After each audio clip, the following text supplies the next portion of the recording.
Good. Okay, we'll go ahead and call this meeting to order. Ms. Atkins? Here. Mrs. McDaniel? Mrs. Peterson? Mrs. Shuffle? Here. Mr. Sorensen? Here. Mr. Sturm? Here. Mr. Wright? Here. Approval of the May 19th, 2025 agenda. Can I get a motion to approve, please? Motion to approve. Second.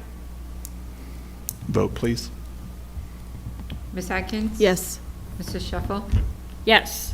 Mr. Sorensen? Yes. Mr. Sturm? Yes. Mr. Wright? Yes. Public hearing 301. I'd like to open the public hearing per Iowa Code 26.12 for Titan Hill HVAC. Find it back in here. Hold on one second. There we go. Okay, so did not include the. One second.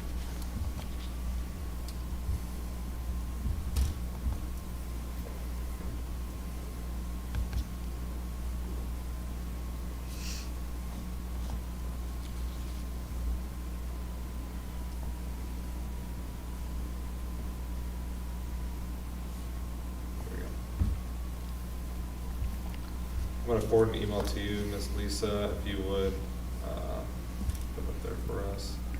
We got this a little late.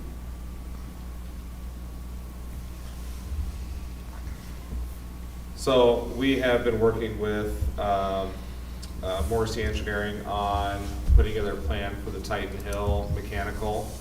and went through a couple different options.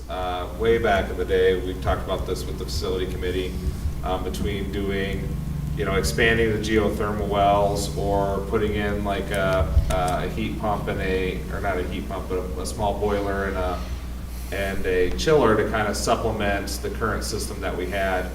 One of the reasons for wanting to do it that way was because then if, one, the geothermal is where they're located now, it'd be very kind of it would be very costly to go in and expand those systems. We don't know how much additional assistance we need. Based upon their engineers' reports, we can get by, and actually it'll still be more than what we need by doing a plan like this, where we put together a boiler and a chiller package. The reason that Mr. Edelman likes it is they're easier to work on. He can get to it if he needs to, and it provides almost a backup system to the geothermal wells. So it would install a boiler within a mechanical room right inside the Titan Hill there, and then a chiller right outside the wall. So they'll put a platform out there and be able to put that out there. So can you zoom in and make that bigger for us so they can see? So their estimates right now, this comes from Morrissey, their estimate right now brings in the opinion of probable cost at about $444,000. So that's where they're sitting right now. So I guess, do you guys have any questions? Have you checked with the insurance company, About, having a boiler on site? they're all fine. They're good? Yeah. And do they have to be stationary engineers to operate the boiler by having a license, or no? I don't know. So we've had boilers in the past, so I don't know. Like, we had boilers in Missouri Valley, and just our maintenance guys operated them when they were there, and they were really, really old. So I would assume that, we'll have them just, part of the deal about owning boilers is you have them inspected on a yearly basis, and they come out and do some yearly maintenance on them and that kind of stuff. But outside of that, we should be able to do it. I do know that one of the guys we work with frequently, one of the contractors, is certified in all those boiler areas. So we have been hopefully having conversations with him about potentially retiring his current practice and joining the team. And if he does that, then we'll have a boiler guy on site. So, There you go. but yeah, so far he has a couple projects he needs to wrap up before we can do that conversation. But yeah, it looks like overall about $444,000 would be what we're looking at, and they would do this is already out for bid on our sites. We haven't accepted any bids yet. Bids will actually be accepted later this week, I think on Thursday, the 22nd. When they come in, then you guys would vote on those on June 2nd then.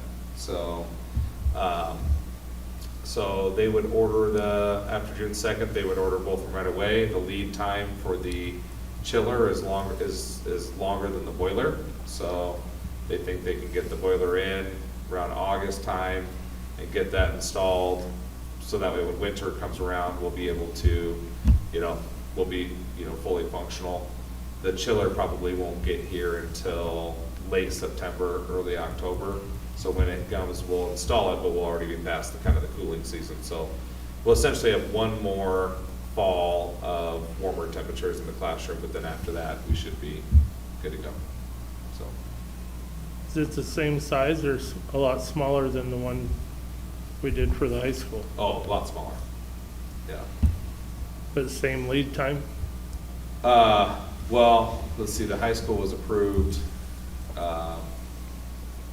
when did we approve that? Last October? And they just got it last week, I think it's on site, so. I think it, yeah. Yeah, so that's, 8 months or so. And then, this particular plan, it'd be about 4 months, 5 months, a little bit shorter than what the high school was, but still some lead time in there. And then is it easy to, like, having a geothermal and the other unit, so they say that's a pretty seamless Yeah. transition, or just like to combine them Yeah, together? apparently the water will, I mean, Bubba might be able to speak to this more than I can, but apparently because it's just a big loop of water, right? Yep. Apparently they run it so the water will run through the chiller or run through the boiler, and basically it'll supplement it Got it. somehow. I think basically it's supposed to be 50 degrees, the water is, so then once it comes up, then it chills it down a little bit further. Okay. And it's supposed to use a lot less energy to get it from 50 to 30 or whatever, Yep. and use it that way. Okay. And so these would essentially kick on when the loop is about having a hard time keeping up. Yeah, So, sure. Okay. so when the loop can't keep up, then these would kick on and help it, so. So that's an area that and cars, I try not to dabble too much in. I don't even know if I know enough to be dangerous, I'm just regurgitating what's told to me.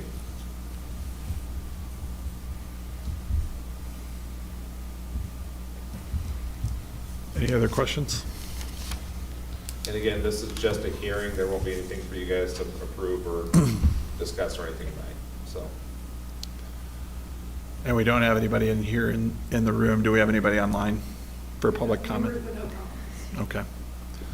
Then at this time, we will adjourn the public hearing for the Titan Hill HVAC, and we will move on to commendations. Good news.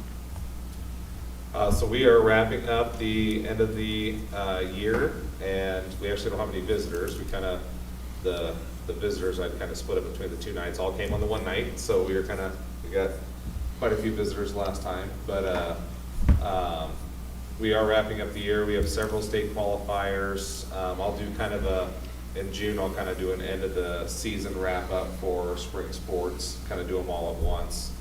But we have several state qualifiers. Both of our soccer teams are doing very well, and hopefully we have a chance to qualify there. We're kind of it's a little tougher this year in our spring sports because we bumped up a class. So kind of going against some of these really big schools is kind of difficult, but you know, we're pretty talented, and hopefully we can stay with them. Same thing with tennis. They're having a good season. I'm hoping to qualify. A couple kids there as well. Fine Arts just wrapped up, so they just last week they had their end of the year choir and band concerts. This week they'll have a CREF concert. So getting kind of concert seasons all wrapped up. They actually had a play this last weekend. Broke the black box in with Nice. 12 Angry Jurors, which was a take on 12 Angry Men. The kids did a great job, and the black box is a lovely addition to the facilities. So we had a nice turnout, and kids did great. Did they like performing in that space?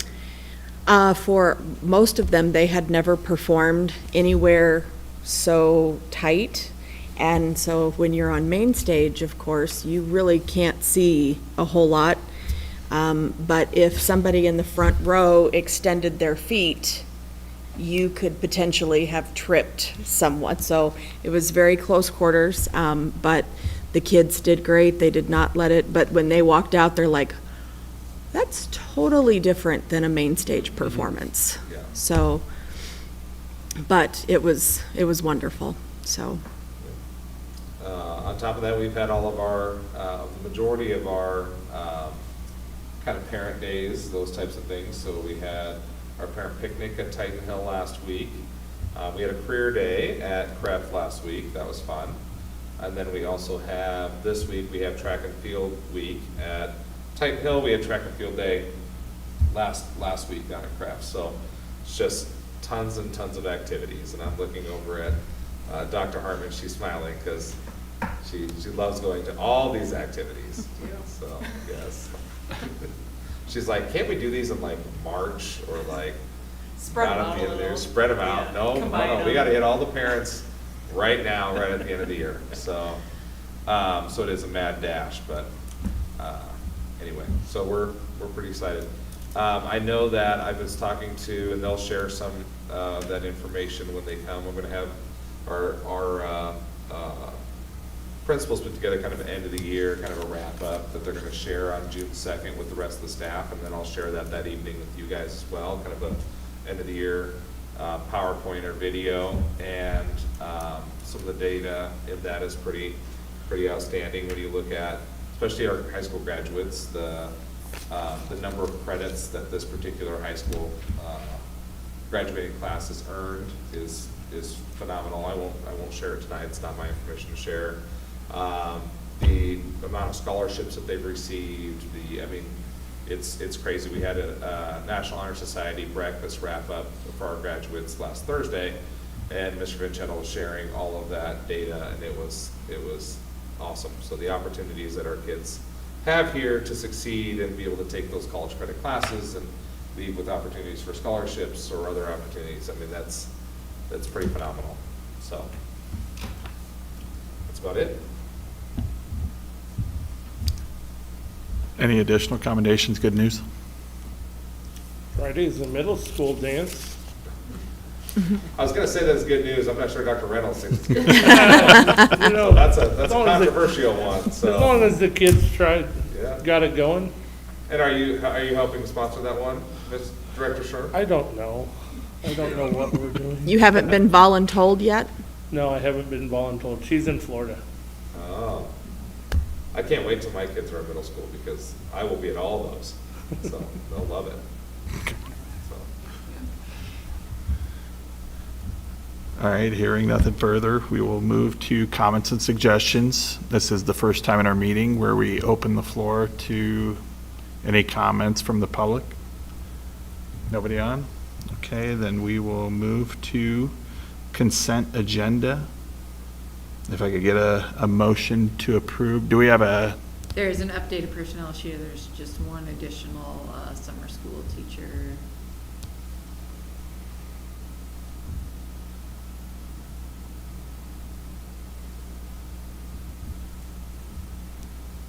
oh, Erin O'Connell and Bergman. Okay.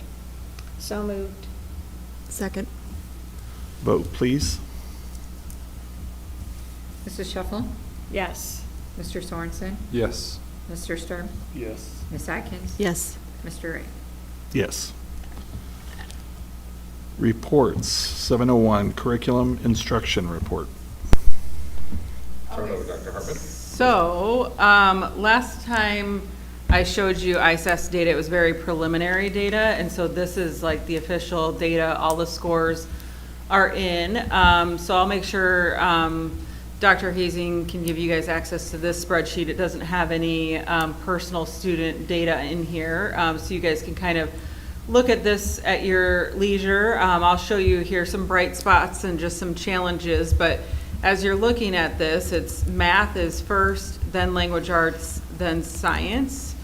You can see here we have Titan Hill is up at the top, and then we've kind of collectively put in our percentages here of any drops or any gains. Here's middle school, high school.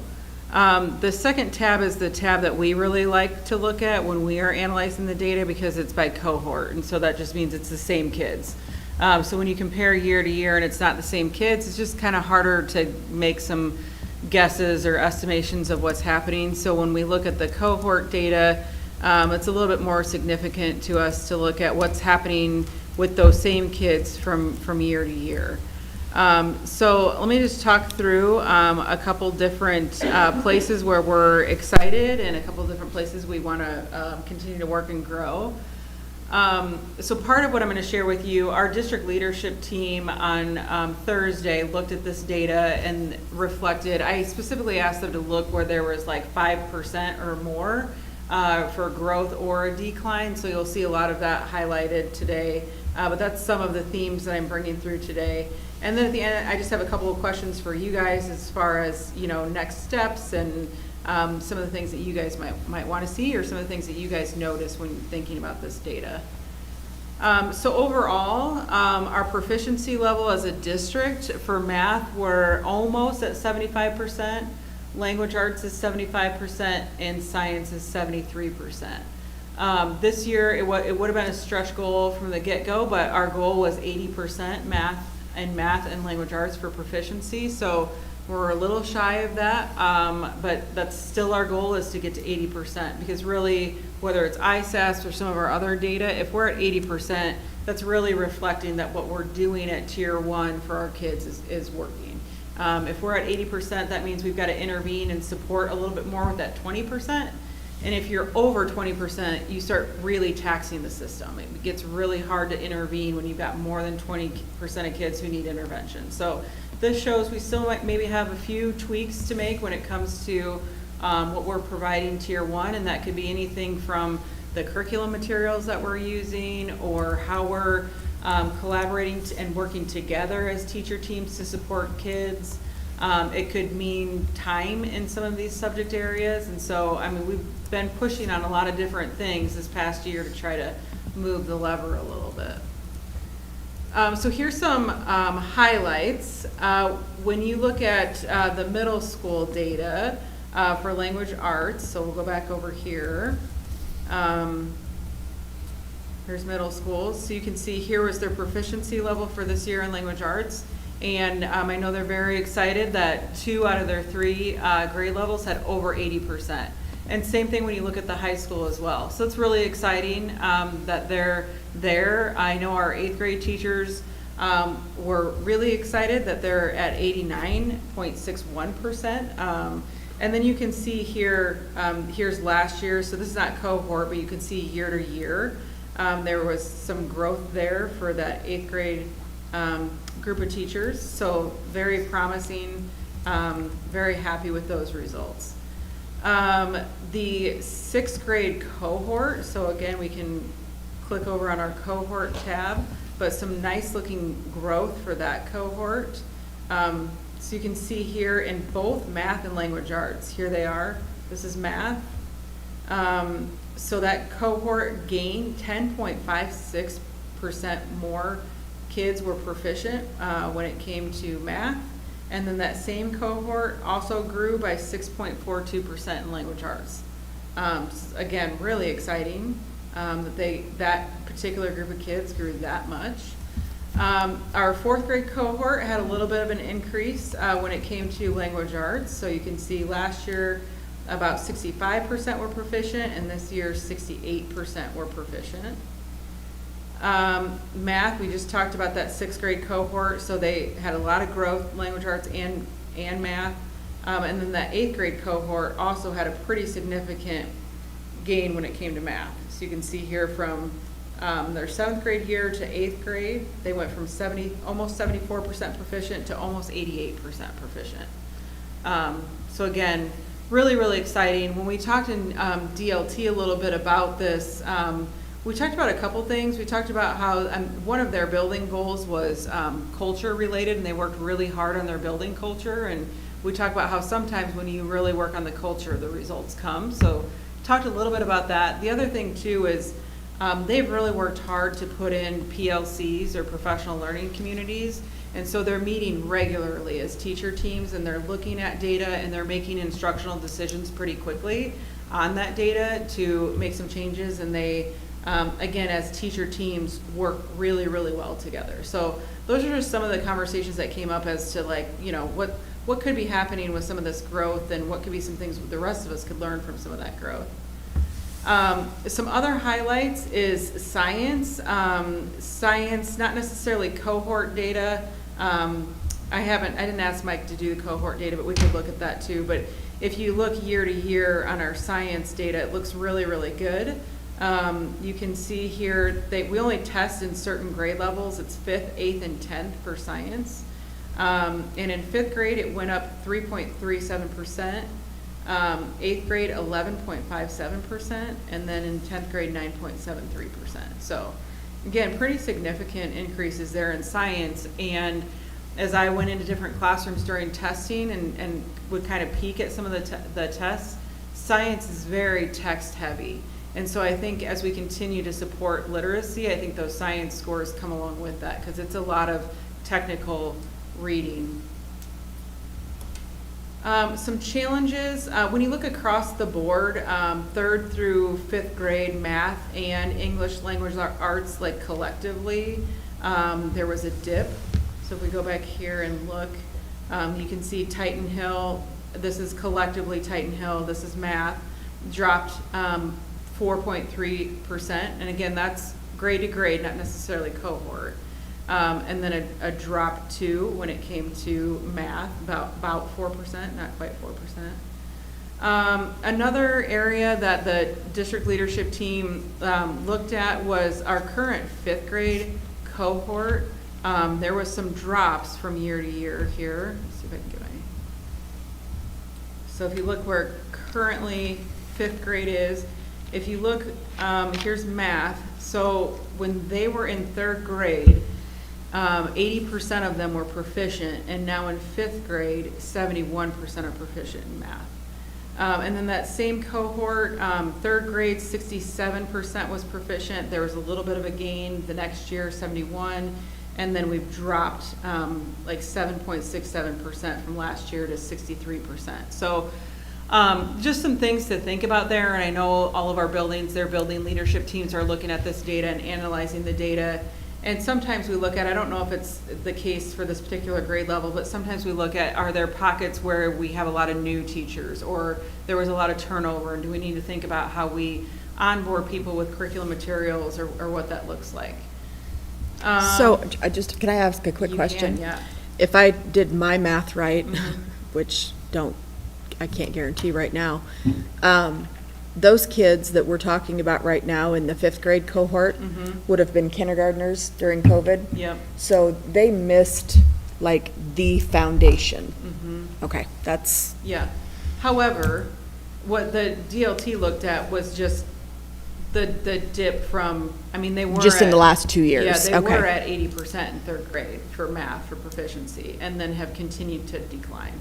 So I think that's just something for us to pay attention to and Yeah. think about, that, I mean, they were there with proficiency at one point. But I think that is important. That has been part of our conversations of those kids who had some of those foundational years. And when you look at this data, you can see that we have caught back up to where those pre-COVID numbers were. Because Okay. would that have been 2019? That would have been pre-COVID. Yep. Then 2020 would have been COVID. Then we came back, some scores dropped.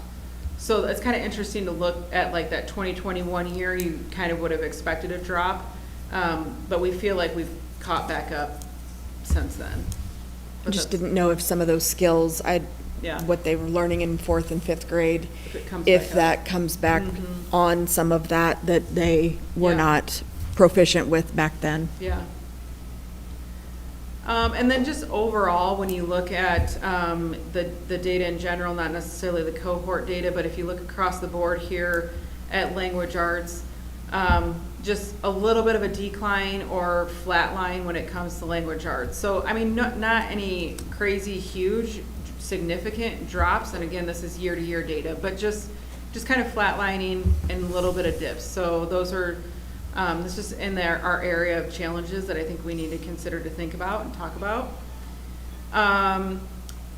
Lastly, just looking at students with IEPs, because this was an area where we were identified by the state as an area to grow in all of our buildings. And so there are some exciting things where there's some growth, and then there's some things we need to work on. So the things we need to work on, students with IEPs were down 9.8% in math at Titan Hill, down 7.74% in math in seventh grade, down 6.48% in math in 10th grade. So pockets in each of our buildings where we could use some more support growth. Bright spots, however, students with IEPs were up 8.8% in math at the middle school, up 6.74% in language arts at the high school, and up almost 2% in language arts at the high school, or that's Titan Hill.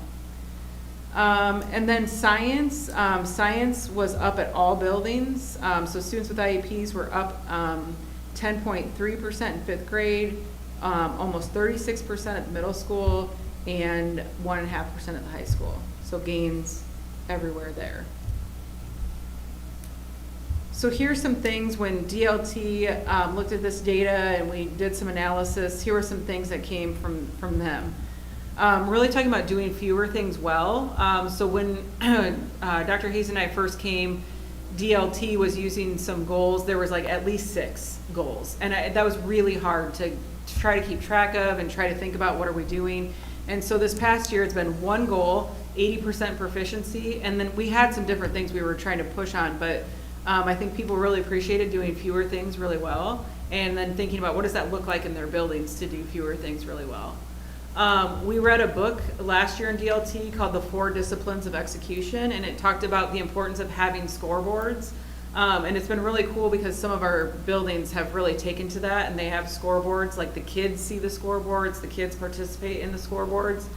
And they think that that's really helped support some of the work that they're doing. We talked a lot about like tier 1 fidelity. So sometimes it's not good enough to just say, here's what we're doing at tier 1, here's the resources for tier 1, but we need to have those fidelity checks and make sure like people are implementing the curriculum the way it should be implemented. Are people implementing the curriculum instead of just tossing it aside and saying, I want to teach what I want to teach, how I want to teach. Especially when we get new curriculum, we talked about how it's really important to make sure that the resources are being implemented appropriately. We talked about science. Some people would like to see that as a district goal, that while it wasn't a formal goal, it did show strong outcomes. And I said, well, let's not mess it up. Let's not have a goal. We didn't before, and we did really well. And then just this call for continued instructional support when it comes to our special populations, like special education students and our EL students. So this is really my last slide, but I'd like to hear from you guys what stands out to you when you look at or see that student data, and then how might you guys want to engage more with student outcome data as we look at the next school year? The 36% in science increase, that's amazing.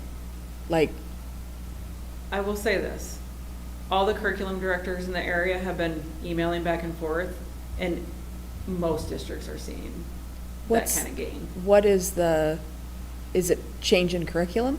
Well, I would say based on the fact that every other district is seeing those kind of gains, that it's that something had to have been different with the test. I would love to say it's Us? all about us, Yes. but the fact that other districts are seeing this kind of gain on science too, like kind Okay. of pop my bubble on that a little bit, but, yeah. Okay. Sorry, I hate to have called that out. Yeah. Apologize. But I do think, I mean, we did talk about this a little bit in DLT, and I do think that some of our cross-curricular areas, like science, like social studies, have been working really, really hard to bring in literacy. And I think that hasn't always been the case. It's easy to just say, I'm just gonna teach my content area, but I think in some places, they've been working really hard to be like, some of this vocabulary matters, I'm gonna bring in literacy kind of strategies and how I'm teaching this Yes, it content. does. So I do want to give them some credit. There are teachers that have been working really hard to make sure that they've brought in literacy and are growing literacy skills for kids. How are we comparing with everybody else? I mean, if we're at 75%, where does that put us on the list in the state? That's a great question. The data's not completely out there yet. At some point, they'll put it in what's called the Iowa School Performance profile. And at that point, we can look at some of the other schools and their performance. That probably would be late summer, early fall. We can see that, but that's a good question of looking at how we compare. I can tell you on the state report Okay. last year, just to give you some. The state proficiency last year, the state report card, language arts 72%. So we're above the state average in that. Proficiency in math was 69%, and proficiency in science was 61%. So we're above the state average in all 3 areas.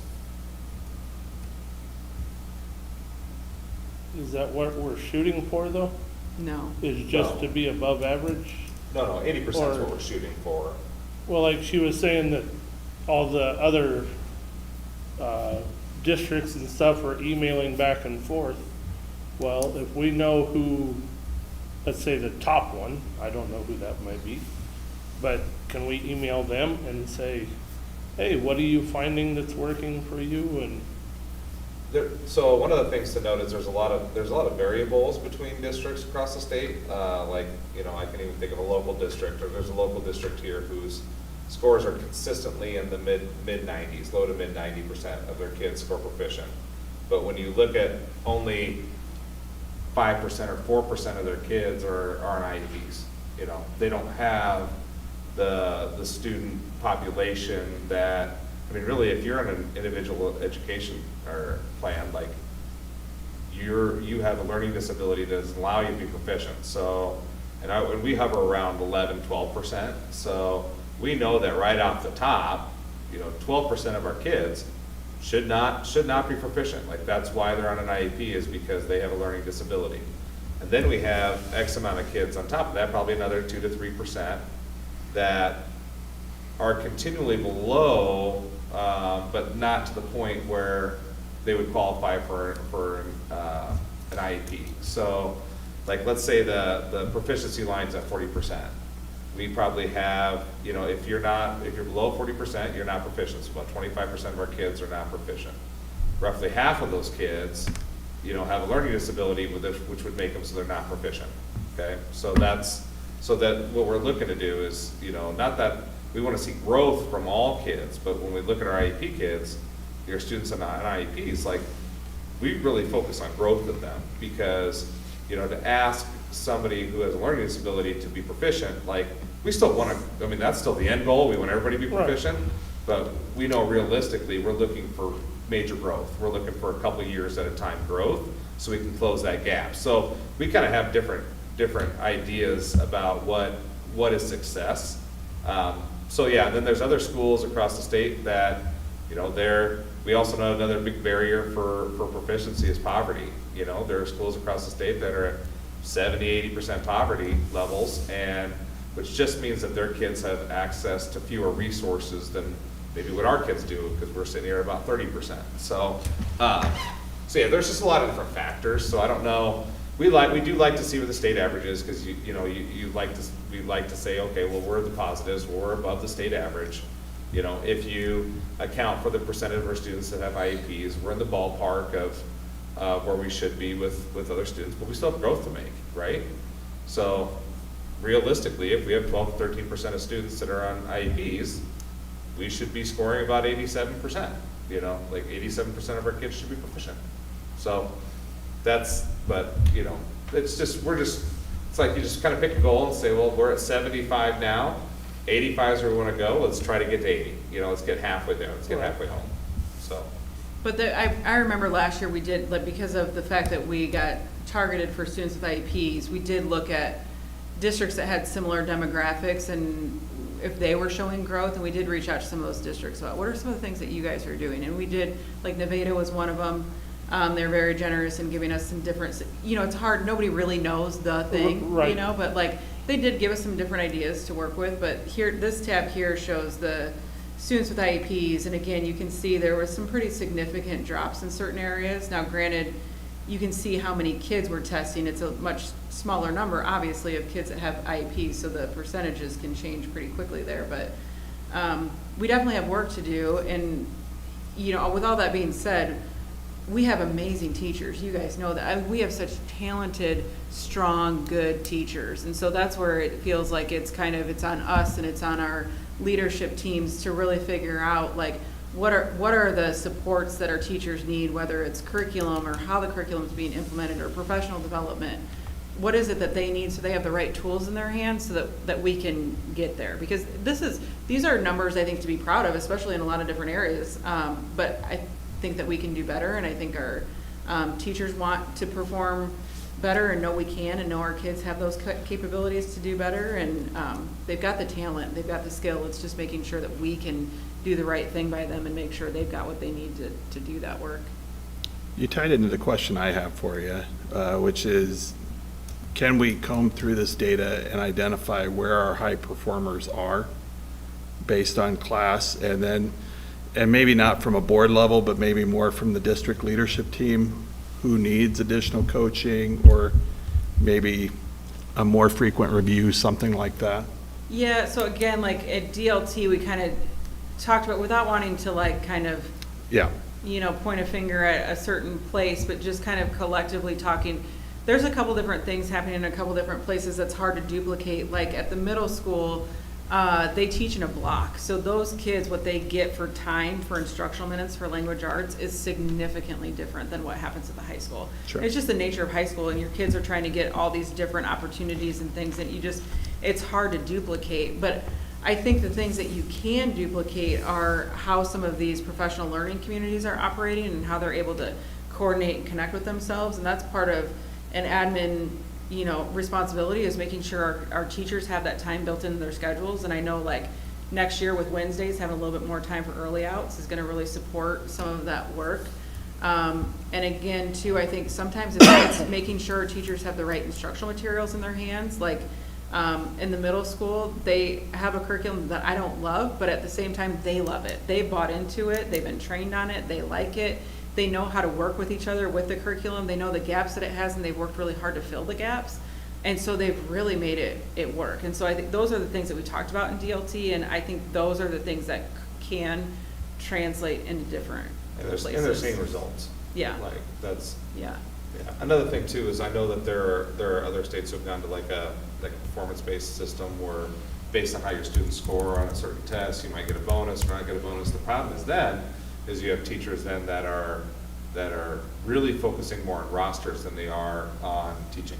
Because, and in reality, we give some of our toughest kids, both behavior and learning, to our, stronger teachers, and so, we might put students that, maybe an imbalance of students who, are on IEPs or who have behavior issues, and, a really, really strong teacher's class, and so her data will look okay, but it's not gonna look great, because we're purposefully, putting students in that class because we know they're going to excel with that teacher, versus if you're a brand new teacher to our district, we, especially the first year or two, while you're learning the curriculum, while you're learning the instructional strategies that we want you to utilize, we're putting, usually some pretty high performers in there, So it's hard to, I get where you're coming from. It's just really hard. It's a little bit different system than what you might see in like a regular industry, where you can look at the body of work that they're doing and say, and the output that they're putting out and say, yep,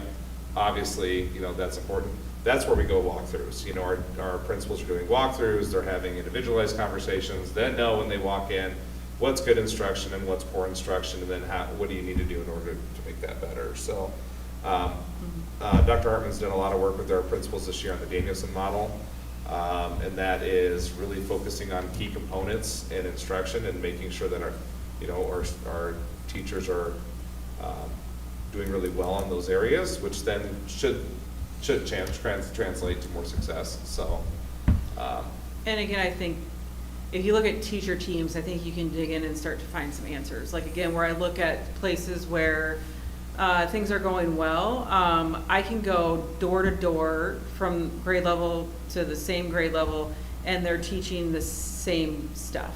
In the pockets where, maybe there might be some challenges, there's definitely places where we need to improve that, where it's maybe not everybody's teaching the same stuff. They've chosen to use kind of some of their own things, and now we start getting into situations where we don't have that guaranteed curriculum, because people are starting to make some of their own choices, and so you just can't guarantee you're going to have the same results, and it's harder to have conversations as a professional learning community when you're not teaching the same thing, because then you can't say, my kid scored this and your kid scored this, like what did you do different? Well, you're doing completely different things. So to your point, I think when we can zero in on some of those teacher teams that are having success, I think we can start to narrow in on like where's some of those secrets to success that they're having. well, I think you made a good point when you talked about how there's different variables, like the switch from block to Yeah. like different periods, things like that. Those are all things I understand. Yeah. So I mean, it wasn't so much, can we call out who's doing Right, great right. and who's not? Yeah. But what value does all of that data give us, that we can sift through it and find each of those things that we need to find? That was really Yeah. where my question was going. Yeah, So, yeah, but thank you for the yeah. thorough response. One thing that I'll add to that is, or just ask a question is, I know we're at 75%, I'm sorry, and our goal is to get to 80%, so I would love to just kind of hear from like the DLT and other teachers, what do we think next year we need to change or do differently to get us up to that 80%? So like some goals or attainable goals for 2026 year. What are some things that we've like seen that maybe isn't working?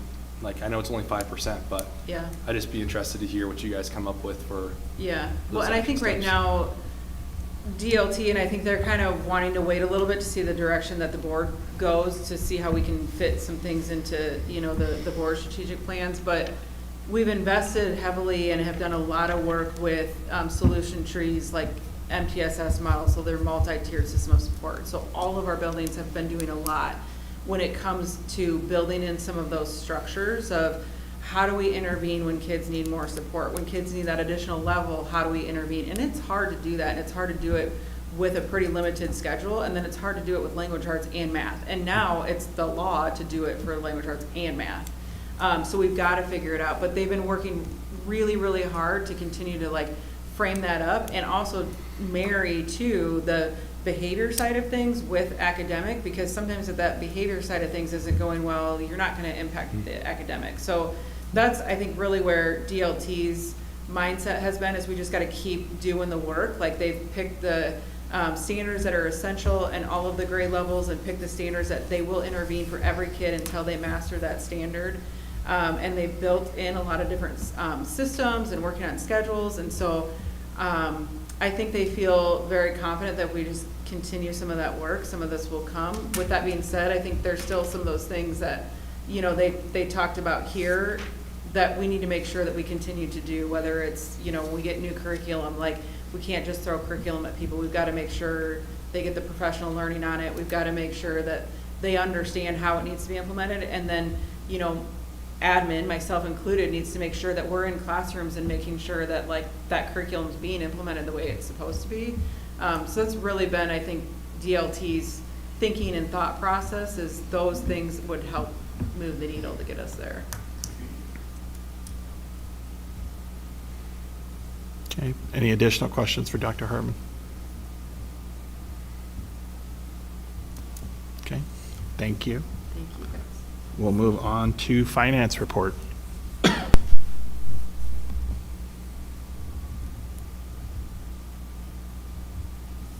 Okay, so here is our expenditures to certified budget comparison. So this is through the end of April. So in theory, 2 months left on the fiscal year, May and June. But obviously, in June, we do have to expense payrolls for July and August for our certified staff. So this is only 8 months of their payroll, so we still have 4 more to go for those staff. But we are running really well in the general fund. This is our published budget number is the 41,980,000. I'm hoping that we're going to be more in that $40,000 range. And that was what we were shooting for, to continue to increase our unspent balance that was pretty significantly low a few years ago. Our management fund, we are sitting very well with that.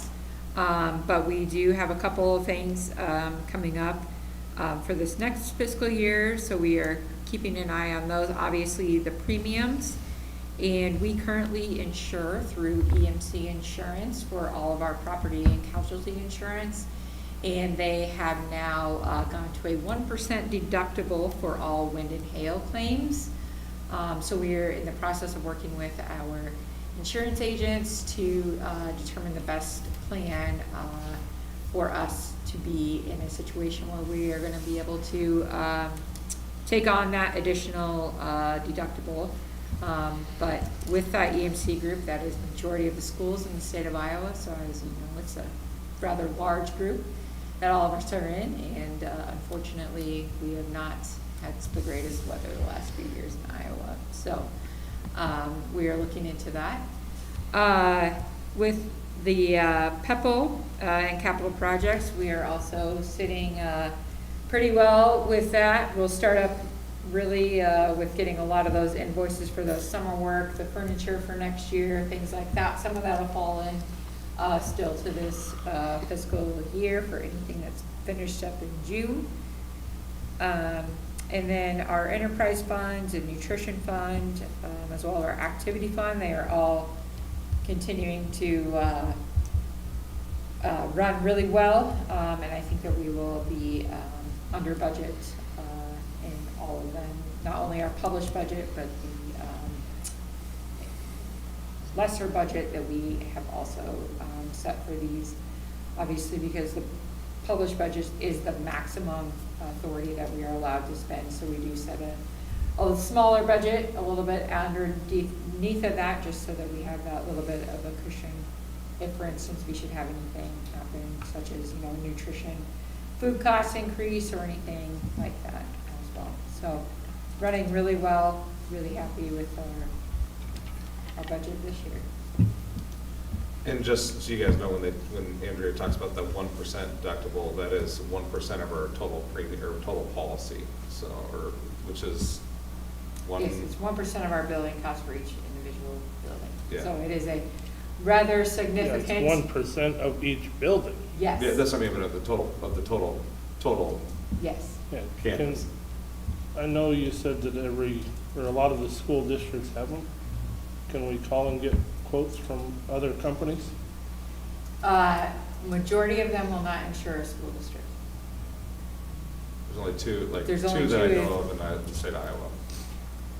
So one of the things that is currently being discussed is a school districts going together to then self-insure for that 1% altogether. So that is a discussion that we are having right now. And it is a very feasible. As far as underwriting each other? Yeah. So, Yep, so it would be a 2080 agreement for all of us to come together with that. Those premiums would still meet the threshold to be able to be paid out of the management fund. And then there would be a deductible still, but obviously a lot lower than the 1% deductible. So when there was a gentleman that came in during the budget session, asked a question about the management fund and why we had such a large balance in the management fund, and we're actually not gonna levy anything for the next couple of years in management to spend that down. The reason we do carry, and it's been a big conversation in the state too when they talk about tax reform, because there's, as part of all the tax reform bills, there was language in there that would have significantly restricted our ability to leverage the management fund, and as far as levy the management fund. And but they don't understand, like, if we get sued and we gotta pay, $1 million settlement out of there, that comes out of the management fund. It doesn't come out of our general fund. If we have an insurance claim and we have to pay a 1% deductible, which, could be several $100,000, that comes out of our management fund. That does not come out of the general fund. Therefore, it doesn't affect any of our ability to operate, teach students, et cetera. And so, and really that's all we can spend out of the management fund. We can't spend anything else out of the management fund. And so when they talk about really restricting it, and I don't think they see the big picture of, like, we don't have any other, if we can't leverage the management fund, if we can't ask the community to help us and provide for those very rare but substantial situations, then it will absolutely impact our ability to provide an education for our students. So, and the tax bills did not go through this year, but that's something I'm gonna sit down with. I just saw Senator Dawson in church on Saturday night, so I'm gonna sit down with him and just try to explain that piece of it, because I think people see that management fund levy and they think, oh wow, the straight property tax levy. And unfortunately, the name's terrible. Like I explained to the gentleman that one night, like, I hate the name because it has absolutely nothing to do with management of the district. I wish they would change it to, insurance fund or something like that, like something that made more sense to people. So, but anyway, that's, we'll be having conversations and hopefully we can long-term, but this is a great opportunity for us to explain, like, this is actually what it does, and this is why we need some kind of a balance in there, so. So is it worth exploring the other company or no? So when I was with Missouri Valley, we explored the other company, so I did go down that road. We looked at the other company. The cost savings wasn't, it's kind of like what we're talking about, this kind of pooled resource. It's like a bunch of districts get together and they kind of all pay into, which is kind of what EMC is too, but they kind of all pay into one thing. The settlements are pretty good, I mean, as far as like timely and those types of things. The biggest thing is because it's a smaller pool, one really, really big incident across the state, even if it doesn't affect you, and your insurance costs go up because the pool has to stay operational. And so when you have a lot less schools in that pot and somebody has a huge claim, and the reason we didn't go with them was because they had that derecho that went through the same time we were looking. This is back in 2008, 20. 2000. It was Chloe's 20? first year at Ames. Okay. Yeah.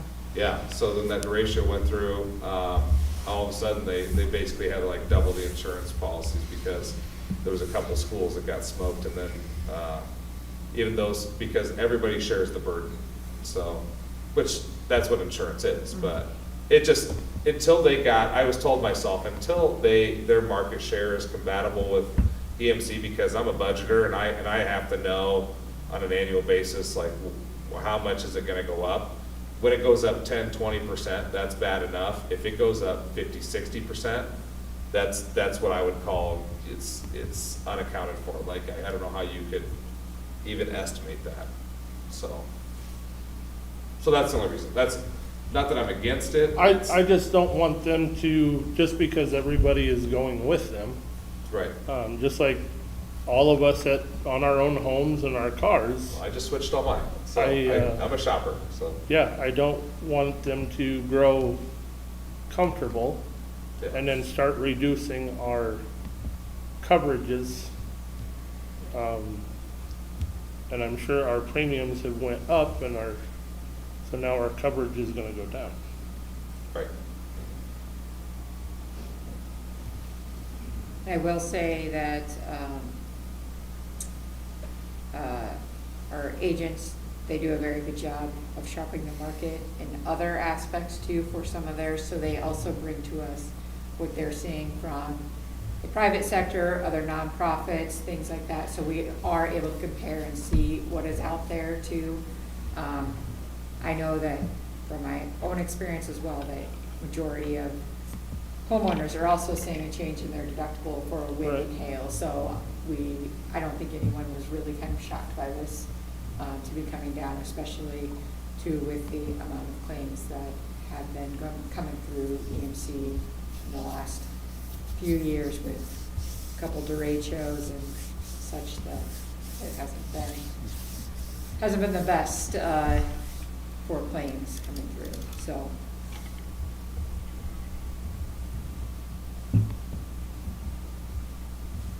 Any other questions for Andrea? Okay, then we will move on to the superintendent report. So I wanted to talk about survey. If you can go, did you pull up that?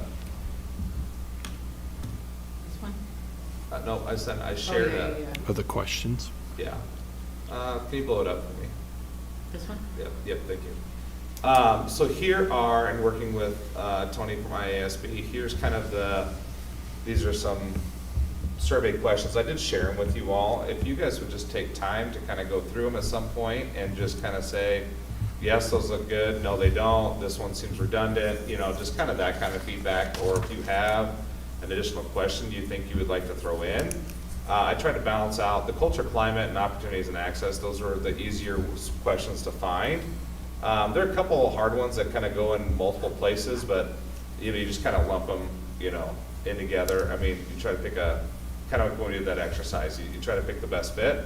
One of them, for instance, like the students are safe in school. Like that to me could also be a facilities question, So when we analyze the data, I'll probably leave that in the culture climate, but also probably access, I'll pull it down to the facilities data as well. So, because people might read that differently.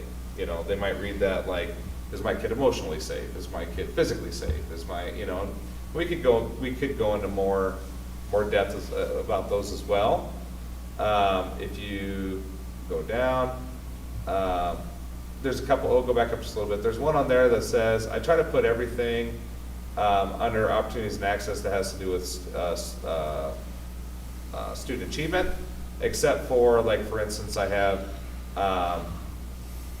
teachers focus on instruction and student learning. Like, to me, that it's kind of like that's more of a climate thing, like teachers are focusing on it. It's not necessarily, but we do know that has a direct impact on student learning.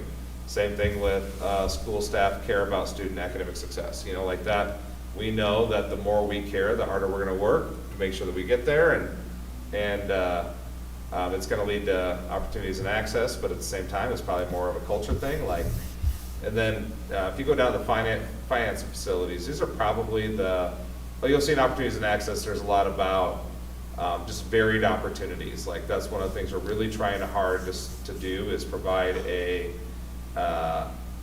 school environment that really provides opportunities for students to get involved in areas they want to get involved, because we know that students who are involved either in extracurricular activities or academic opportunities end up feeling more connected at school, they feel more safe at school, and they end up performing better at school. So we want to make sure we have some academic or some extracurricular opportunities in there. And then finance and facilities. These are kind of the three. This is probably the one area that if you could think of a few things off the top of your head, like, let me know, because this is like the hardest one. You know, I could say like, the school does well budgeting. Well, unless they're tuning into board meetings, I don't know how they would really answer that, you know.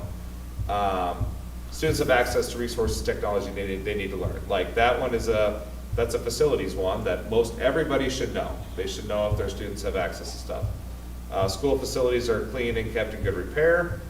School buses are safe and dependable. So there, you know, if you can think of other finance or facility questions, one of the things I thought about putting in there was class size. You know, maybe put in their class sizes are adequate for or enhance the student learning experience, something along those lines. So and then there's going to be 2 open-ended questions at the end. I forgot about these. This is what we got a lot out of, was what does your school do really well? It's an open-ended question. They'll come up with like a word wall, and it's the words that are said more often will be bigger than the other ones. And then the other one's top priority for improvement in your school. You know, like, that's kind of an opportunity for some open-ended answers there as well. Everything else will get ranked on a scale of, let me see what Tony's recommending. It'll get on a scale of,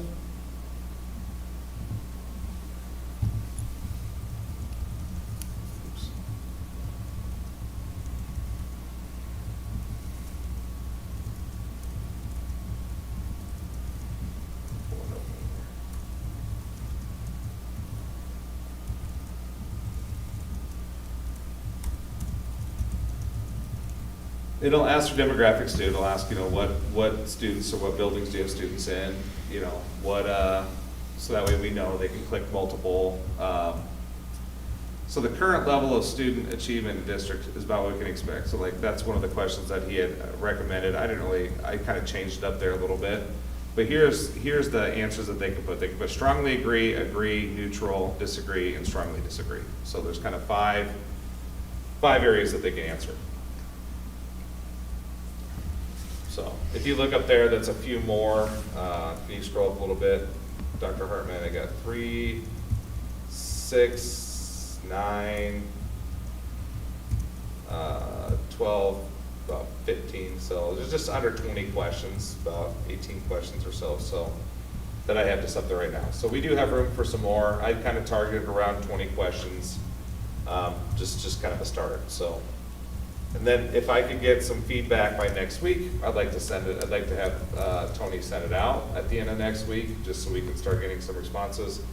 And then it'll be out there for all of our constituents. I'll send it to students, staff, and parents as well, so.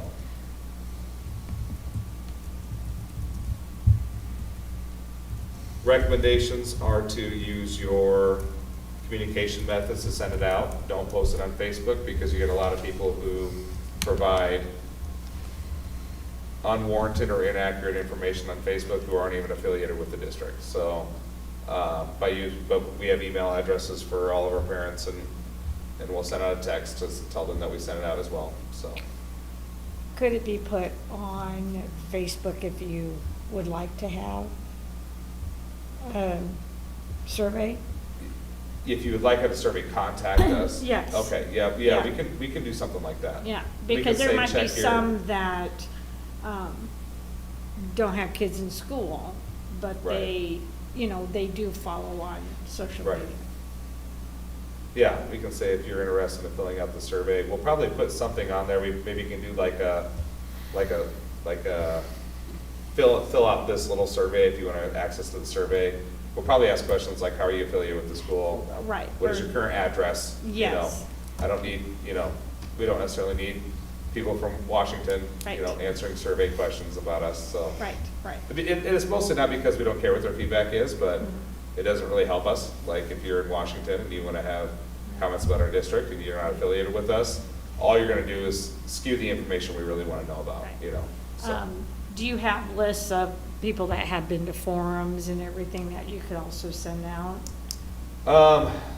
Yeah, I mean, I have some lists of people who had reached out when we were doing the bonding stuff, That might be So, another way to get the Yeah. information out. so we can give out some of that information too, Mhm. so.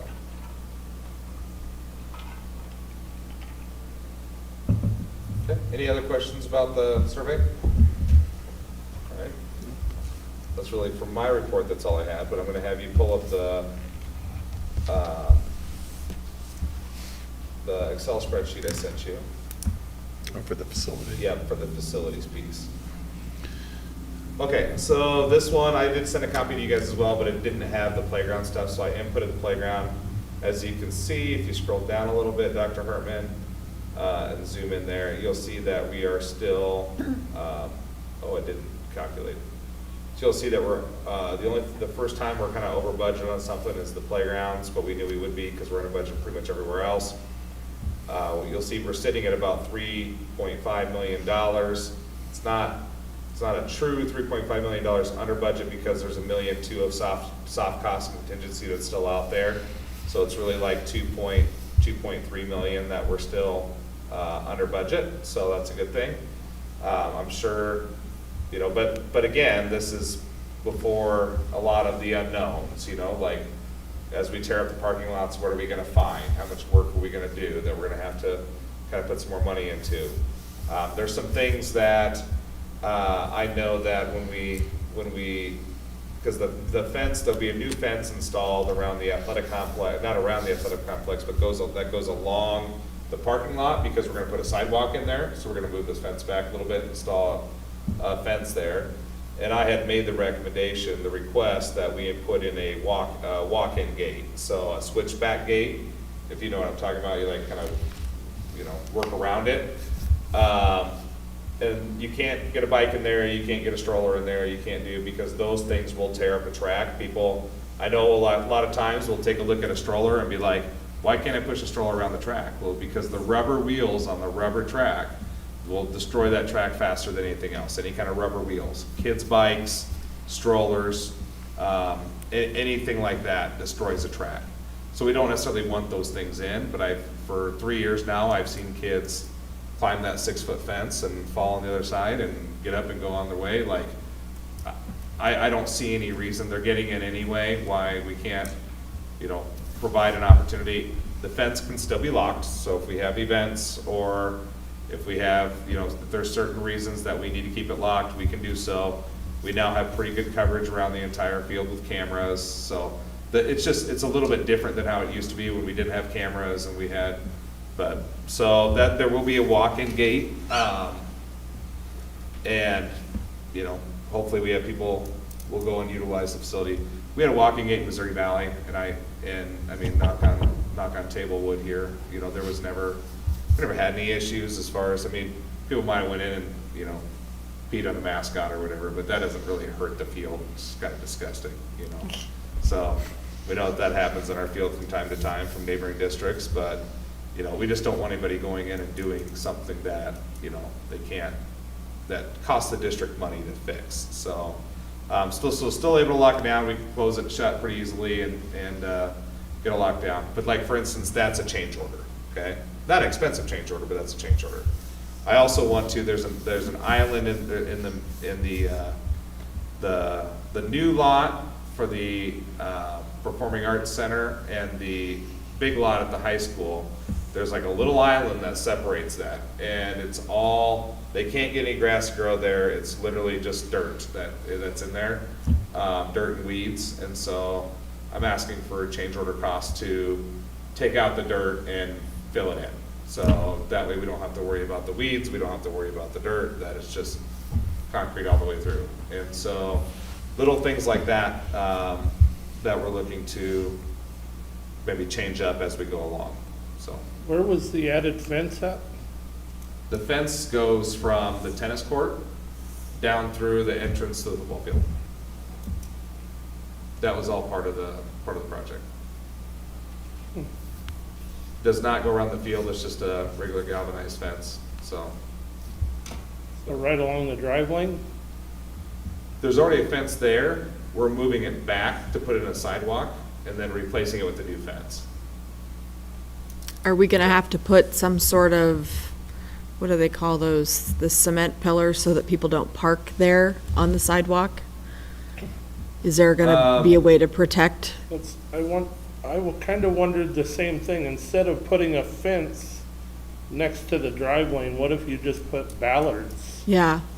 Oh, no, That's- no, the fence is on the other side of The fence is on the other side of the sidewalk. I'm talking, so if this is parking lot, this is sidewalk, here's the fence. Can you put it on Do you like pause a and pull up visual? Google Maps real quick? I was gonna say, you have a visual. Sorry, Are you good? I must be having Yeah. Just pull up brain Google Maps. fog. I know that Parking people lot, will park sidewalk, fence anywhere, around. and if Right. that's Just not leave the proper, I fence. mean, if there, if I you mean, don't, we could paint the curb rabbit red or something and say. yeah, if you, you know that doesn't always work, but, The fence is right now. We have We're another gonna move option it for parking. in. Okay. And Talk then about do sewer. a Yeah. And then a sidewalk. sidewalk. Okay, so switch over to the satellite Satellite. view. Is it this? Yeah, that little picture. I think Doreen beat it into my head. I think Zoom way in on the track. Well, we'll see if I'm right. Let's check. But there's that The chance. tracker on the. Yeah, all the way, keep going. All right, there we go, that's good enough. Okay, scroll over. Okay, so there is a fence right now that runs, farther no, left, no, clear up by those trees. Clear up next Left? to the drive. There you go. right No, on the edge of no. the parking lot. No.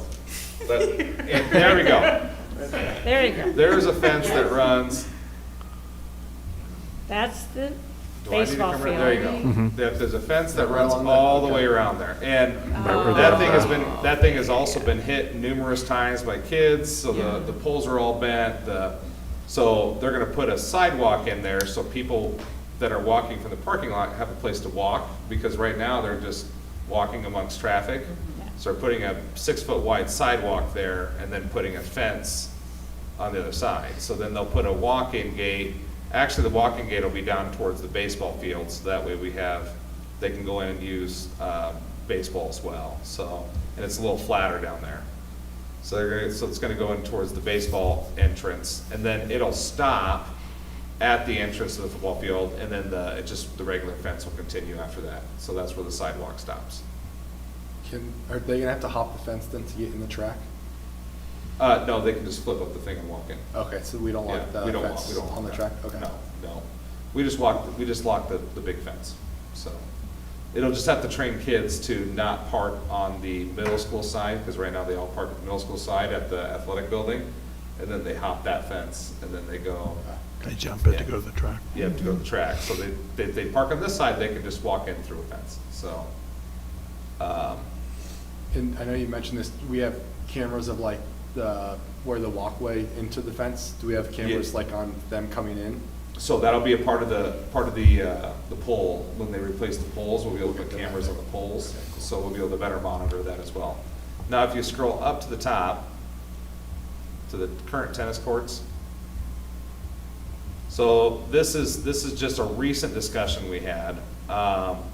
So in the bid for replacing the tennis court was for them to remove the current tennis court, because we're gonna add a lane through there that would go out to Harry Langdon. Well, the city has this new idea, and I won't spill the beans on what they wanna do, but they haven't decided where they want that lane to come out on Harry Langdon yet.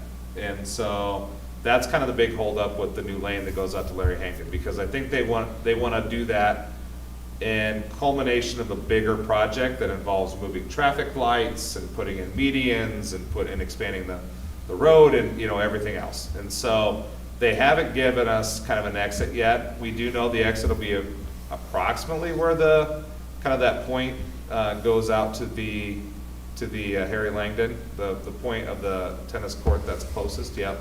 So it'll be approximately right there, but we don't know. So my suggestion is, rather than have the tennis court, because they might not figure this out for a year or two. So we talked about, rather than having them take out the tennis court and then we're gonna put back in, because we'd have to put seed in order to, you know, fill the hole. We talked about, instead of doing that, in the meantime, while we're waiting on the city to figure out what they wanna do, leaving the tennis court, we would get a credit back for that, for the removal of the tennis court. But leave the tennis court, take out the fence around it, take out the poles. We would do a seal coat on it, which would make it black, and then we would paint lines on it in order to just get more parking in the meantime. So it'd be a minimal cost to the district to add approximately 40 or 60 stalls, depending on how the configuration is. We would just have to add, where the tennis court meets the parking lot, we'd have to add a little entrance right there. You know, it's about 5 feet worth of pavement right there. So, Brett Wallace is, we're talking with the engineers right now to make sure that that's, you know, a feasible plan. So I don't know why it can't be, it's just made of asphalt, it gives us the cheapest parking lot we could possibly want right now. I mean, we might as well utilize it as we wait. And it's So- already beat up, so. It's already, not- yeah, we're not gonna hurt it, so, but we would seal coat it so it doesn't look like a tennis court anymore, it would just look black, so, but again, that's the example of a change order, so, somebody had asked in that budget meeting, what are you gonna do with all the extra money, what are you gonna, I said, well, I don't know, we might need it as we go, but these are the types of things that we're using to maximize, the use of the bond money, not necessarily doing crazy new stuff, but, you know, expanding or in ways that make sense, you know, so. But if we can add 40 or 60 parking spots right there, like that's huge. Can we add a caveat that there's some sort of monitoring there? I know we had talked about cameras in the existing parking lot, but if we're gonna add that as additional parking, can we at least have like one camera? Well, we can put, when they put Or the pole turn back one. in on the, yeah, when they put a pole back in on the east side of the parking lot, Mhm. we can position cameras however we want, so we can put a camera right on. And then still right on cover the that pole. area? Yeah, Okay. yeah, we can cover that lot easily, Okay, so. Yeah, because I want to make sure people's cars are protected. as well. especially if eventually there's gonna be like a road that goes straight out to Harry Langdon right there. Yeah, we're also looking into license plate readers, so that'll be a part of the camera package that goes in on the poles, will be to get license plate readers, so that way, as people come into our parking lot, if they've been identified as Iowa Western has this right now, and they love it, as people enter in the Iowa Western campus, if there's a beat out for that particular car, like, it'll tell them right away that that car has entered their parking lot, and tell the police right away.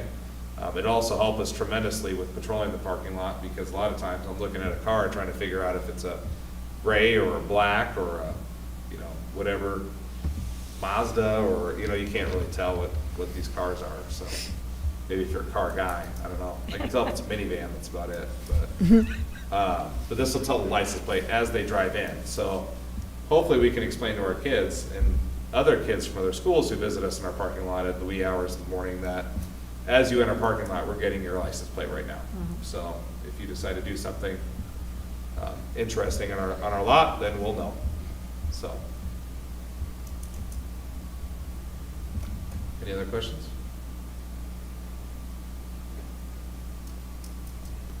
Okay.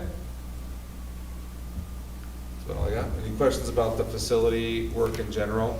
I know it's just been When, is next, so is school closing or being done for the summer? I mean, are we, there's, yeah. first day after, we're getting So construction in? Yeah, we just had a meeting with the big parking lot people, who are doing the big lot, and they're doing Titan Hill as well.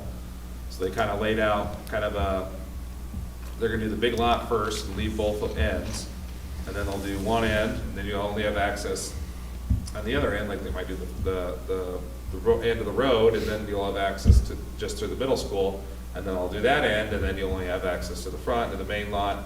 I think they didn't quite understand when we talked about like, that we have people come to the high school. I think they thought they could tear it all out and just kind of do it. We would just kind of work around it. And I said that you don't understand, like on a daily basis, we'll have 200 to 300 kids coming in and working out at the school on a daily basis. Like, there's no, they can figure it out option. Like, you've got to leave an opportunity for those kids to come in and do their thing. So they now understand that, and they'll work around that. They also didn't understand that when we said we had a daycare open at Titan Hill, that meant we needed a lane open the entire time. So they can't shut down a lane, they can't shut down the entire Titan Hill Road for a month. Like, that doesn't work for us. But we are trying to figure out, what does that mean then, if we're gonna leave us one lane up and down? How do we ensure people can get from the top to the bottom and the bottom to the top safely? And so, talking about getting some portable, motion Lights. activated, yeah, like stop and go lights, those types of things, because I don't know that we can have somebody hang outside all day with a sign, so, so anyway, Jim's kind of looking into that. He was talking to Mr. Director Stern about that a little bit too, Pickensburg. But Just so everybody be patient with us. It'll get better. It will, and that's It'll one get of better. that's one of the things, you know, a couple football coaches asked me if because we're gonna try to turn part of that ground into seed and just kind of put some more grass down here, asked me when that was gonna be available, and I said, I don't know. I said, we're still waiting to get numbers from the people who we reached out to about grading it and seeding it, and I said, until that comes, like, we just, you know, because they're mad that we're taking a field, not mad, but they're concerned, we're taking one of the fields and turning it into a tennis court, and so it's one less field for them.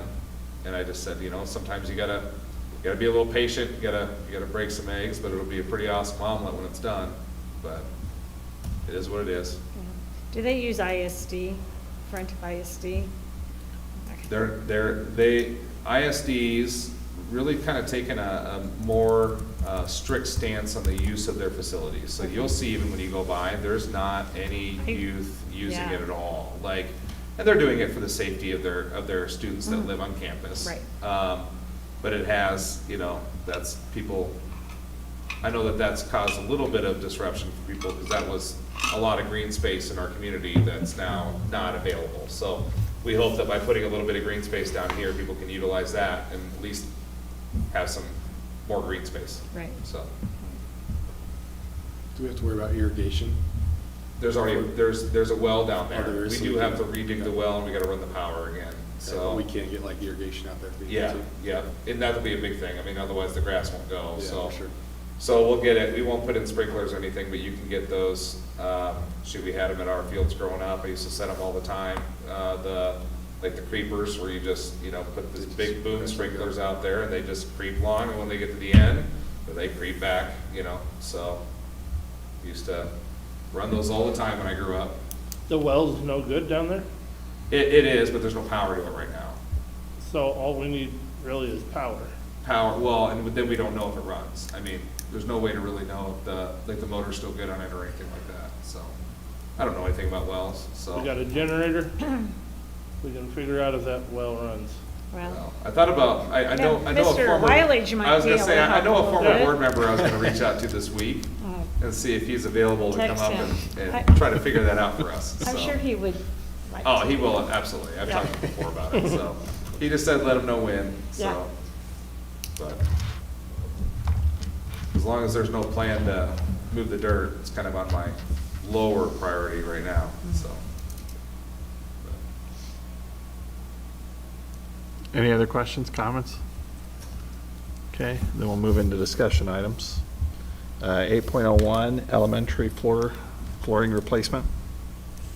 So every year we replace several classrooms. The high school has asked that we not replace, we did kind of double in the high school last year, knowing that they were gonna get a lot of projects this year, so they're not getting any clay, or, carpet replacement this year. Neither is middle school because that'll all happen during the middle school renovation next year, so it's just Titan Hill and Creft this year, 4 classrooms apiece. And then we're also doing, there's a pretty big spot in the kitchen where for whatever reason, the tiles have like randomly buckled and shifted, and it's crazy in there. So, so we're gonna do the part of the Creft kitchen, and then 4 classrooms at each at Creft and Titan Hill. We're just gonna do the carpet squares, so.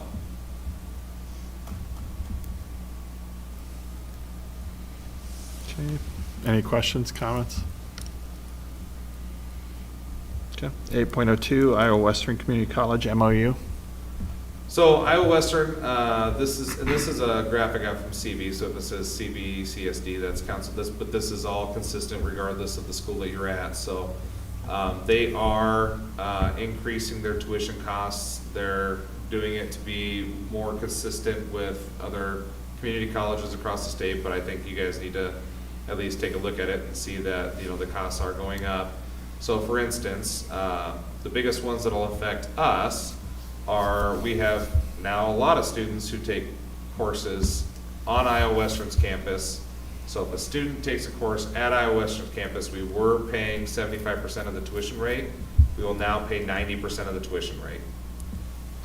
If we don't, the second one doesn't apply to us because we don't send any teachers there to teach, neither does the third one because they don't send any teachers to us, so it's just the first and the fourth. So then at least the courses that are taught at Iowa Western that are taught by our teachers, or taught by Iowa Western, that they give credit for, that are taught on our campus by our teachers, are staying 50%. That's the majority of that and online are the majority of the classes that we teach. And then online's going from 75 to 80%. The one that's gonna hit us pretty hard is gonna be the textbooks. They're going from $30 per student per course to $85 per student per course. So that's a significant increase. I'll tell you, like, for instance, that's a $50 per student increase, or per course increase. And this year's senior class, I'm gonna steal some thunder from Joe. I think he said they earned 3,800 credits in the last 2 years, just the senior class this year, or this year and last year. So 3,800 credits, divided by 3 is about, because that's about the average for each class as far as credits. You're looking at 1,200, 1,300 classes that they took at $50 a pop just for the textbook. So 60 plus grand. I mean, it's a significant increase, but I understand why they're doing it, because they're paying the cost and we're only reimbursing them a portion of it. So now we're going to reimburse some more of the real costs. So it's just, Are these actual textbooks, or are they? It's considered like course materials, so it's Okay. like their textbook fee, so it'll include like the textbook, the online platform, So it could be online an textbook. online- It could be some materials, although they do charge us extra if like our kids take a culinary class and they have to buy knives, like we have to buy the knives, so, but yeah, it's not just the book, I guess. Okay. And then I do know that they're coming, we just had a large order of books, textbooks that we're buying, and then we're hoping that they're gonna let us use the same textbooks, over and over for the classes we teach, because they're $165 a book, so, but. Not really any other you got one community college and, we kind of have to stay in the territory, so, Right. not allowed to cross the river. Well, and this is such a benefit for students. No, it's huge. It's not, Yeah, In the grand scheme of things, it is what it is, but right. the benefit of having, I guess, Mr. Germany always says, when it comes to success is expensive. So whenever, we have a lot of teams that qualify for state, a lot of organizations that qualify for state, that all costs a lot more money than if you don't qualify for state. Right. We have a lot of kids that take college credit courses and do well in college credit courses. Costs a lot of money to send them to college, to do that. So success is expensive. Did the other school districts in this area, or that they partner with, go up the same amount? Everybody did. Yep. This is their flat fee rates for every district that sends kids.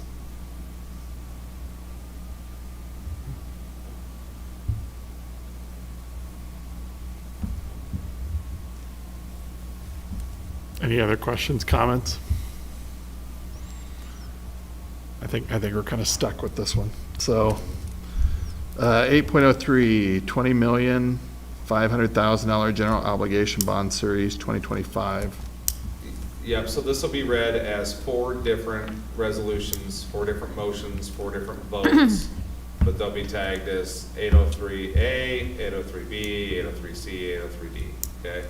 And these are just, this is all legal jargon to make sure that we're able to accept the funds, move them into our bank account, et cetera.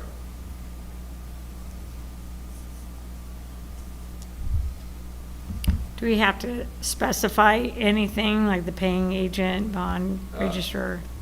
No, you just read it just how it is. Okay, the Yeah. motion, okay. Yep, motion exactly how it's written. Okay, then we'll go to 8.04, 2025-26 board meeting dates. Scroll down.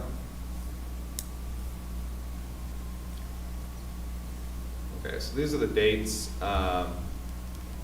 It's just kind of copied them. The one thing I did do is in September, we've only been having 1 meeting.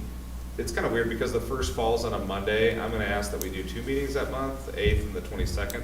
Sometimes we just get, especially that time of year where we're doing bond stuff and we're getting, there's just some things that if we're gonna do change orders or whatever, we just can't wait, so. But anyway, so I'm gonna ask that we just kind of keep it with 2 a month. July we'll have 1, but I'm almost guaranteeing we're gonna have that board work session to kind of go through, so I'm kind of counting on that as maybe the second meeting if we have to end up, approving anything, or we can have a special meeting if we have to approve something, but yeah, otherwise it's first and third Mondays of the month, and with the exception of September and July, because we've just been doing 1 meeting in July. Any questions, comments about any of these dates?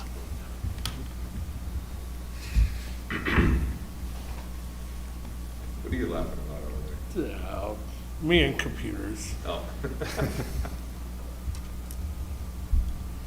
Okay, hearing none, we'll go to 8.05, high school roof replacement edition. So if you scroll down, so we asked, keep going down to the map, if you would please, thank you. Oh, you have to zoom out on that one. The big one.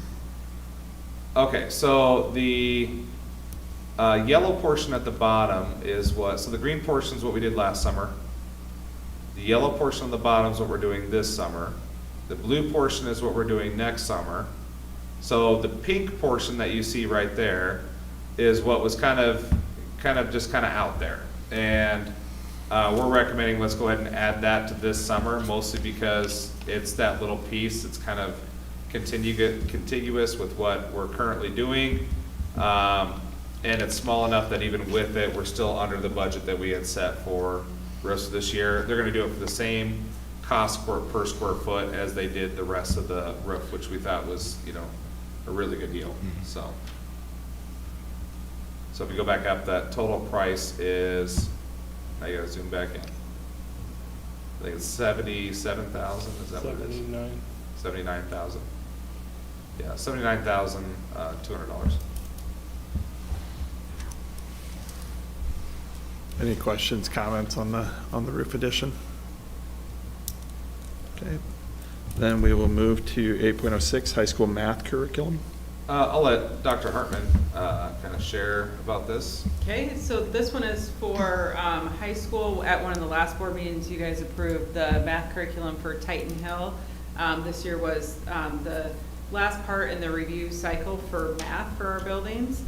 And so high school looked at several different curriculums, and they were kind of fun to work with because they were very much on the same page with each other the whole time. They just totally got along and were able to make decisions really easily, so that was kind of fun to do that process with them. But they're very passionate about moving into this curriculum. It is Envision Math. I will be forthcoming. It is stepping outside of what we're doing K through 8. K through 8, we are using illustrative math.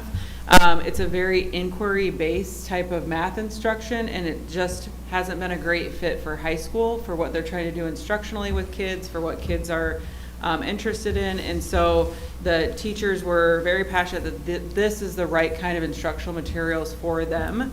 And I think like the middle school has made me a believer that when the teachers really buy into the materials and the teachers believe that this is what's going to work for them, that they can have a lot of success with it. So I'm very hopeful for the high school math team. They've been trying to make it work for many years now with illustrative math, and it just hasn't been the right tool for them or for their students at the high school level. So they asked a lot of really great questions. We had this company come in 2 different times and meet with them. They gave up a lot of time with during parent-teacher conferences too, to get some more learning about this. They even talked about just thinking about intervention and how to support those kids who need additional support, and this program is going to work for them to do that. And then we've already talked through what professional learning could look like for them. I've already sent Joe and the instructional coaches a potential implementation plan with this curriculum. So they're really excited about this. They feel like this is the high quality materials that they need. This is also about $10,000 less than what we would have spent on materials at Titan Hill. So this is really still very much in line of what you would be spending to do a whole new curriculum for a building.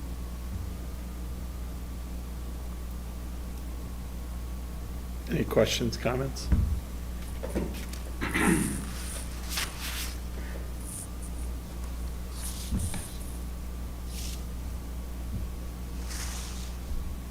Okay, then we'll move on to the second portion of our meeting where we offer up the floor to any comments and suggestions towards the board. Do we have anybody? No? Okay. Then we will go straight into action items then. So 10.01, elementary flooring replacement. Mr. President?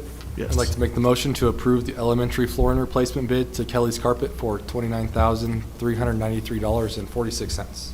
Second. Vote, please. Mr. Sorensen? Yes. Mr. Sturm? Yes. Ms. Atkins? Yes. Mrs. Shuffle?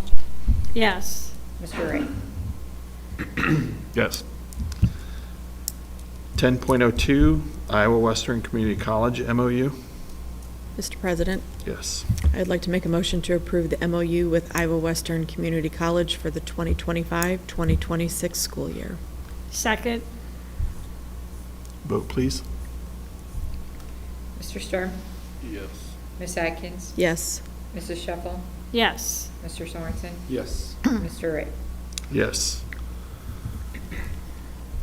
So under 10.03, the $20 million, $500,000 general obligation bond series 2025. We have 10.03A, which is, oh, go ahead. Mr. President, I'd like to make a motion to adopt the resolution appointing paying agent, bond registrar, and transfer agent, approving the paying agent, bond registrar, and transfer agent agreement, and authorizing the I can't even say the word. Execution. That's it. Same. Second. Execution. Vote, please. Ms. Atkins? Yes. Mrs. Shuffle? Yes. Mr. Sorensen? Yes. Mr. Sturm? Yes. Mr. Ray? Yes. 10.03B. Mr. President, Yes. would like to approve the form of tax exemption, approve the form of tax exemption certificate, the approval of. However. Ask that you make the motion that the form of the tax exempt certificate be placed on file and approved. Oh, there it is. Second I was paragraph reading down. the top one, my apologies. good. Let's try that again. Move that the form of tax exemption certificate be placed on file and approved. Second. Vote, please. Mrs. Sheffel? Yes. Mr. Sorensen? Yes. Mr. Stern? Yes. Ms. Atkins? Yes. Mr. Wright? Yes. 10.03C. Mr. President, Yes. I'd like to move that the form of continuing disclosure certificate be placed on file and approved. Second. Vote, please. Mr. Sorensen? Yes. Mr. Stern? Yes. Ms. Atkins? Yes. Mrs. Sheffel? Yes. Mr. Wright? Yes. 10.03D. Mr. President, I'd like to make a motion to adopt the resolution amending the resolution authorizing the issuance of approximately 20,500,000 general obligation school bonds series 2025 and levying a tax for the payment thereof. Second. Vote, please. Mr. Stern? Yes. Ms. Atkins? Yes. Mrs. Sheffel? Yes. Mr. Sorensen? Yes. Mr. Wright? Yes. Mr. President, will you declare all four motions adopted, please? The what? Will you declare all four of those motions? Oh, okay. All four resolutions adopted? All four resolutions have been adopted. Thank you. 10.04, 2025-26 board meeting dates. Mr. Mr. President. Oh, go ahead. Nope, go ahead. I'd like to make the motion to approve the dates and times for the 2025-26 Lewis Central School Board meetings. Second. Vote, please. Ms. Atkins? Yes. Mrs. Sheffel? Yes. Mr. Sorensen? Yes. Mr. Stern? Yes. Mr. Wright? Yes. 10.05, high school roof replacement addition. Mr. President, I'd like to make a motion to approve the change order for Black Hawk Roofing for $79,200. Second. Second. Vote, please. Mrs. Sheffel? Yes. Mr. Sorensen? Yes. Mr. Stern? Yes. Ms. Atkins? Yes. Mr. Wright? Yes. 10.06, high school math curriculum. Mr. President, I'd Yes. like to make a motion to approve the high school math curriculum purchase from Savas Learning Company for $51,002.40. Second. Vote, please. Mr. Sorensen? Yes. Mr. Stern? Yes. Ms. Atkins? Yes. Mrs. Sheffel? Yes. Mr. Wright? Yes. Items of interest, future board meetings. Graduation will be this next weekend on May 25th, 2025. And our next regularly scheduled board meeting will be June 2nd. Any other? Okay, That's it. all right. Last day of school is the 30th for kids. So For that. I'm sure all those kids are online listening right now. Yeah. All right, with no other issues or no additional items to discuss, I'll move to adjourn the meeting. Can I get a motion to close, please? So moved. Second? All those in favor say aye. Aye. Aye. Aye.